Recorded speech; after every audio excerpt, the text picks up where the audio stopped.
My name is Charles Orwig. I'm a hydrologist with the Northwest River Forecast Center. On a daily basis, we examine the precipitation that's occurred over that whole area, the temperatures and snow conditions over that whole area, and then we have a model that will take snow melt or rain that hits the ground, route it through the soil, down the river, into the reservoirs, and basically route that water all the way from like the Rockies down the Columbia, down the Snake to the harbor area, and run the model and see what stages, what flows, what are the inflows of the reservoirs, how much are they going to be releasing. And so we pick up their outflows and route that down along with our local input to get eventually what will the stage be or the height be here in the Portland Harbor.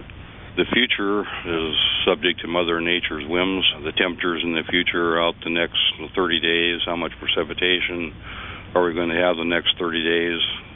They're all changeable based on what kind of weather pattern we have. And if we were to get quite hot here in the near term and we still have lots of snow up in the mountains of Montana, Idaho, and Wyoming, we could get a rather abrupt rise, I think. If we get a little bit of warming, a little bit of cooling, a little bit of warming, a little bit of cooling, the snow will come off more gradually. And rainfall is the other kicker. If we get a fairly substantial rainstorm somewhere during this next 30-day period, that would also have a pretty good impact on what will the harbor stages be.